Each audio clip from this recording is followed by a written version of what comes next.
Good morning students, I am Archana Gupta, your accountancy lecture. और जैसा कि आप जानते हैं, हम हमारा चैप्टर 5 पढ़ रहे हैं कंपनी को आगे बढ़ाते हुए हमारा जो नेक्स्ट टॉपिक चल रहा है वो चल रहा है रिडम्पशन ऑफ डिबेंचर्स। यस, ऋण पत्रों का शोधन। मैंने आपको देखिए, हमारा जो केस सेकंड है वो हमने कर लिया है। अब हम केस थर्ड का एग्जाम्पल ले रहे हैं। जैसे कि मैंने आपको बताया, तो केस थर्ड का एग्जाम्पल क्या है, जस्ट प्रीमियम के अपोजिट डिस्काउंट का आपका है। और इसका एग्जाम्पल में हमने वही कंपनी लिया है, राहुल लिमिटेड इशूड। आपको ये इजीली समझ में आए इसलिए मैंने सेम वही क्वेश्चन लिया है, लेकिन यहाँ पे प्रीमियम की जगह क्या है, डिस्काउंट। तो क्वेश्चन एक बार देख लीजिए आप। राहुल लिमिटेड ने 8% वाले डिबेंचर, जिसकी एक डिबेंचर की वैल्यू कितनी है, 100 रुपीज़, को 20% डिस्काउंट पर इशू किया है। यस, 20% डिस्काउंट पर इशू किया है। तो प्रीमियम में ये वैल्यू बढ़ गई थी, लेकिन डिस्काउंट में अब ये वैल्यू क्या हो जाएगी, घटकर 80 रुपये हो जाएगी। और वैल्यू कैसे होगी, 100 रुपये का डिबेंचर है आपका, 100 का 20% आपका क्या हुआ, 20 रुपये।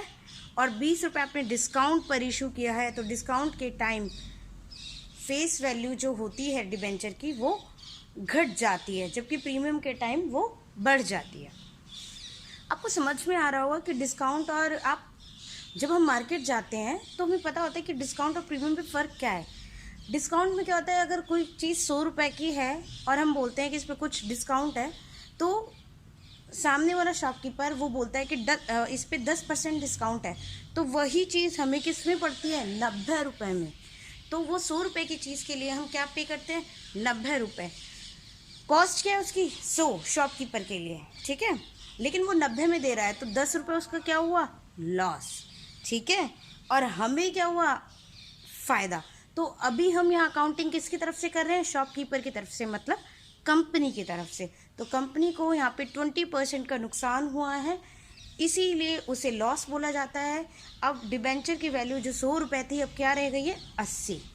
अगर वही डिबेंचर कंपनी आपको 100 रुपये का डिबेंचर है और उसको आपको 120 रुपये में देती, तो वो कंपनी के लिए क्या होता, एक फ़ायदा, ठीक है, कि 100 की चीज़ वो 20 रुपये 120 में बेच रही है, तो वो क्या होता, कंपनी के लिए 20 रुपये फ़ायदा।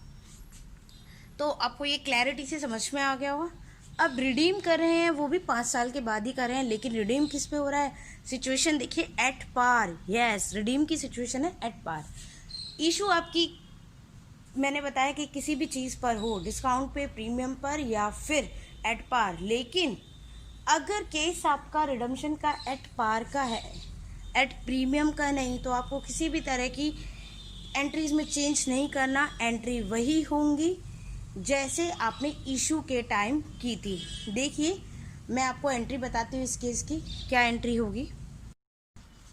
देखिए स्टूडेंट्स, अब आपको मैं सॉल्यूशन समझा रही हूँ। सॉल्यूशन हमारा है केस थर्ड का, और केस थर्ड में लिखा हुआ है कि हम जो डिबेंचर है वो इशू तो कर रहे हैं डिस्काउंट पर और रिडीम कर रहे हैं एट पार, ठीक है।